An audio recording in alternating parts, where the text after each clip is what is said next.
29. oktobrī Daugavpils valsts gimnāzijā notika jauniešu forums Daugavpils jauniešu pilsonība Eiropas Savienība, nosacījumi un gatavība attīstībai. Foruma organizators Daugavpils pilsētas domes jaunatnes departaments. Forumā piedalījās pilsētas skolu parlamentu pārstāvji, sabiedrisko organizāciju locekli, studenti, arotvidusskolas audzēkņi.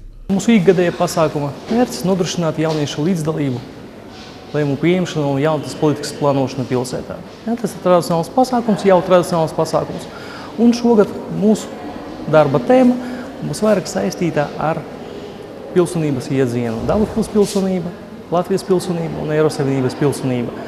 Pēc, ka nākušais gads Eiropas Savienība būs veltīts tieši šī problēma. Kā parasti uz forumu tika aicināti arī eksperti. Tas ir eksperti noteiktajā jomā. Šogad tas ir žurnālisti, šogad tas ir pašvaldības pārstāvi, kā arī politoloģi. Pirms darba grupas uzsākšanas eksperti novēlēja visiem kreatīvu pieeju darbā un iedrošināja meklēt iespējas realizēt savas idejas dzīvē. Darba grupu ietvaros tika apspriesti konkrētie jautājumi, pilsētas jauniešu aktivitātes un viņu ieguldījums Daugavpils tēla veidošanā, jauniešu iniciatīvu atbalsts, pilsētas politiska darbība Daugavpils attīstības jomā jauniešu acīm. Kā viens no ekspertiem uz fórumu tika pieaicināts Daugavpils domes priekšsēdētāja pirmais vietnieks Vitālijs Azarevičs. Forums, kur bija vakardien, noteikti parādīja, ka mūsu jaunatne ir ļoti aktīva. Ļoti aktīva dažādas jomas un ļoti daudz priekšlikumu, ļoti daudz ideju, ļoti daudz projektu, kurus mums jāatbalsta pirmkārt. Noteikti forums bija otrais un domāju, ka viņš kļūs par tradicionālu. Mums jāuzklausā mūsu jaunatne, ko viņi vēlās, ko viņi dara un ko viņi mums piedāvā konkrēti kādus projektus. Viens no iemesliem, viena no problēmām varētu būt tas informācijas trūkums, kas saistīts ar konkrēti projektu rakstīšanu, konkrētu ideju realizāciju. Jaunatne gatava aktīvi strādāt, un es domāju, ka gan pilsētas domai, gan iestādēm, kuri viņi darbojas, jāizmanto mūsu jaunatnes pilno potenciālu. Gala rezultāts tas ir mūsu darbības plāns vispirms. Ņemot vērā to, ka jautājums ir saistīts ar jaunatni, ar jaunatnes politiku, tad mūsu gala rezultāts, kuru mēs gribam sasniegt, tas ir plānot konkrētu darbību nākamajam gadam vispirms. Fórumā izteiktas idejas palīdzēs Daugavpils domes jaunatnes departamentam tālākajā darbā. 1. novembrī Daugavpils domē Daugavpils Krievu vidusskolas liceja matemātikas skolotājam Stanislavam Didičam tika pasniegta Sebbanka stipendija par nozīmīgu ieguldījumu pedagoģiskajā darbā Latgales reģionā. SEB stipendija izveidota ar mērķi godināt un izteikt pateicību izglītības darbiniekiem, zinātniekiem, specialistiem, pedagogiem un studentiem. Mums arī šodien ļoti svarīgi bija vēlreiz pateikt paldies mūsu skolotājiem par to, ka viņš ļoti labi strādā sava darba, gatavo mūsu skolniekus, jo mums arī Daugavpils domē svarīgi, lai mūsu jauna paudze būtu zinoša, izglītota, jo tas ir mūsu nākotne. Pērn stipendiju saņēma arī Daugavpils matemātikas skolotāja Aļesa Šapkova no Saskaņas pamatskolas. Enerģija – tas ir 7. Daugavpils zinātnes festivāla nosaukums un devīze. Festivāls atklājas 29. oktobrī Daugavpils universitātē. Pasākuma galvenais mērķis tiešām ir populāri, saprotami, par zinātni stāstīt sabiedrībai, informēt sabiedrību, izglītot sabiedrību. Tieši par zinātni, par zinātnes iespējām gal galā ikvienā dzīvoklī un tā tālāk. Festivāla ietvaros pie mums ir atvesta liela izstāde, ko mums dāvina Francijas institūts. Izstāde ir ar nosaukumu Enerģija ilgtspējīgai pasaulē, par to, kā mēs ar savu ikdienas darbību, vai mēs palīdzam pasaulē dzīvot, vai mēs nodaram viņai pāri. Tāpat mums ir vairākas citas izstādes, Kanādas vēstniecības dotā fotogrāfija izstāde, dabas aizsardzības pārvaldes dotā izstāde par purvu. Notiek dažādas lekcijas un nodarbības, katru dienu kaut kas cits, kaut kas jauns. Cilvēki var atnākt vienkārši paklausīties par kādu tēmu, var atnākt uz kādu darbnīcu, paši praktiski padarboties. Līdz ar to mums ir daudz dažādi pasākumi dažādām mērķa auditorijām. Lielākoties tie, protams, ir jaunieši, bet mums ir atsevišķi pasākumi, kas ir domāti tieši uzņēmējiem, pašvaldību darbiniekiem, skolotājiem. Būtībā jebkurš var atrast sev interesējošu aktivitāti. Kāpēc tieši enerģija?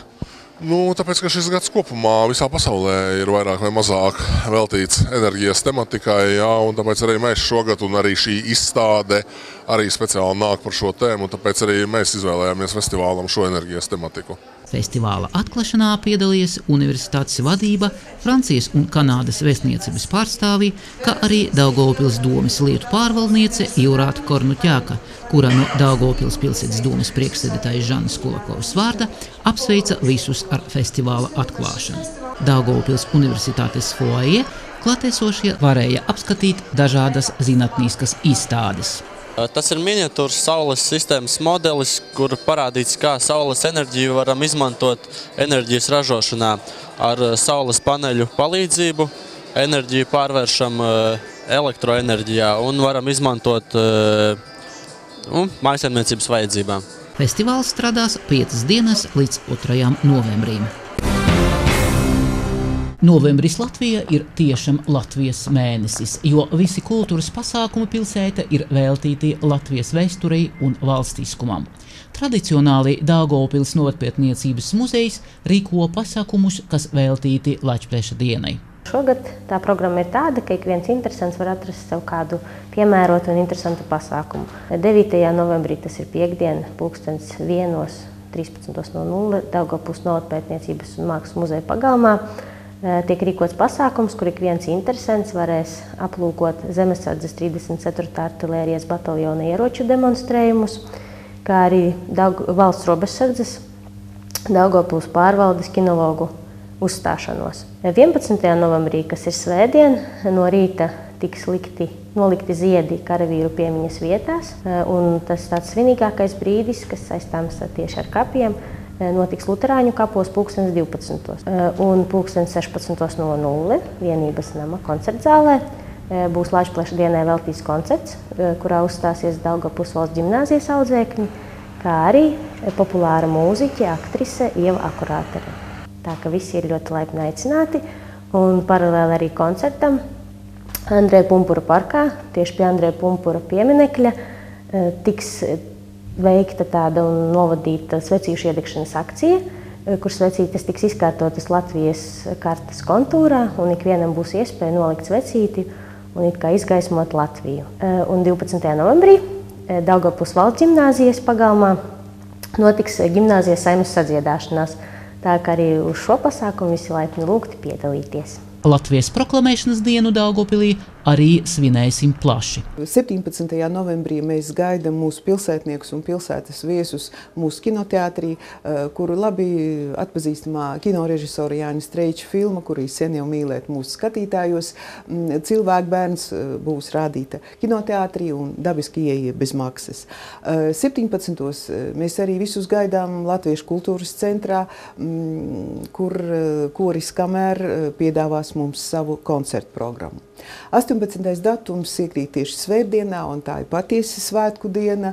Rīt sāksies 10. ar dievkalpojumu Pētera un Paula baznīcā. Atkal kinoseans mūsu kinoteātrī un vecā labā filma Agrā Rūsa.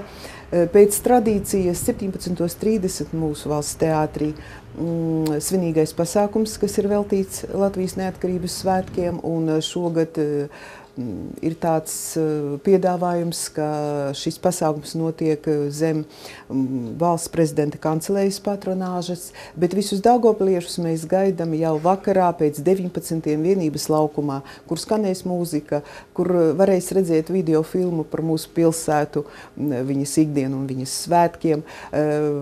Muzicēs mūsu pušamo instrumentu orķestris. Kopā 20. mēs varēsim dzirdēt mūsu prezidenta uzrunu un skatīties svētku uguņošanu, palikt laukumā līdz 21. kopā nodziedāt valsts himnu un atkal atgriezties Rīgā, Krastmalā un noskatīties svinīgo svētku uguņošanu.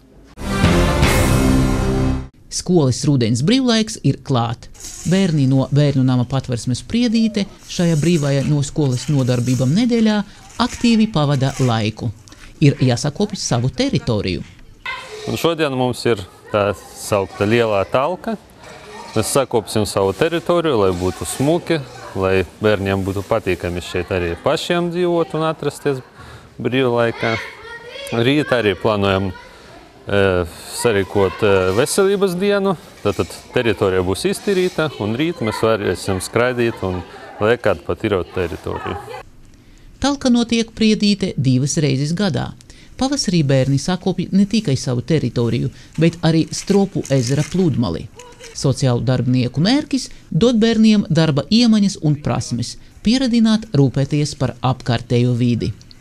Brīvlaikā Priedīte būs arī izklaides pasākumi. Būs arī 31. oktobris, tas ir Helovíns. Pie mums mēs arī svinam tādus svētkus. Būs balle, un piekdien būs skaistuma kopšanas salona atvēršana un arī mācību virtuves atvēršana. Tātad visa nedēļa pasākumiem bagāta.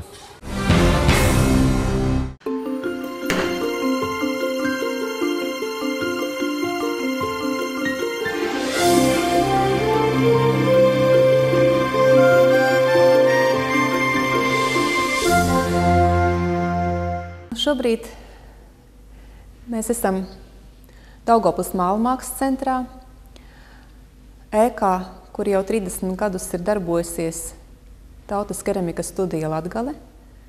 Un šobrīd šeit pēc eiro remonta mums ir izstāžu, konferenču telpas un labi aprīkotas darbnīcas, kurās var notikt dažādas keramikas darbnīcas un ne tikai.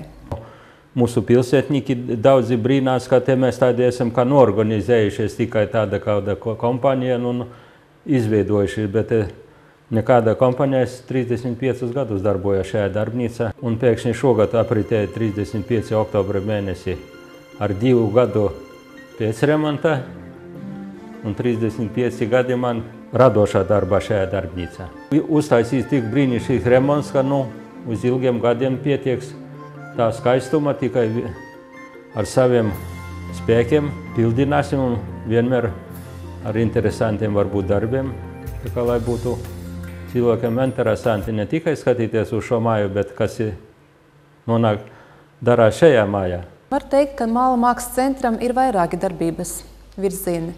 Viens no tiem tās ir izstāžu darbība. Tā kā šeit ir studija Latgale, tad visvairāk mums interesē lietišķās mākslas izstādes, keramikas izstādes, un mēs pastāvīgi piedāvājam gan Latgales meistaru, gan mūsu kaimiņu lietuviešu tautas mākslas izstādi, gan arī laikmetīgo keramiku. Piemēram, šogad mums jau ir bijušas starptautiskā teikanu izstāde, kuru bija Latvijas, Lietuvas, Polijas meistaru darinājumi. Mums bija lielformāta keramikas skulptūra sadarbības projekts ar mūsu kaimiņu lietuviešu Mālamākslas centru. Un, protams, izglītojošā darbība ir arī semināri, meistarklases, atvērto durvju dienas visdažādākajai publikai, skolēniem, bērniem, studentiem, profesionālajiem māksliniekiem. Mālamākslas centram ir arī dažādi citi pakalpojumi. Tās ir kāzas.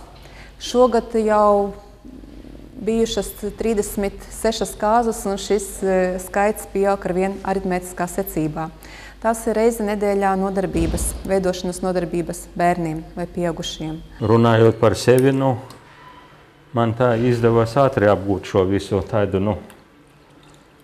tādu procesu, kā pat jūs redzat, kā viņš notiek. Tas galvenais, kā iemācīties iecentrēt to malu. Un pēc tam no centra veidot, tas pats galvenais. Ja tu iemācījies jau izjust to malu, tad uz nākošo pakāpi jau vieglāk tikt.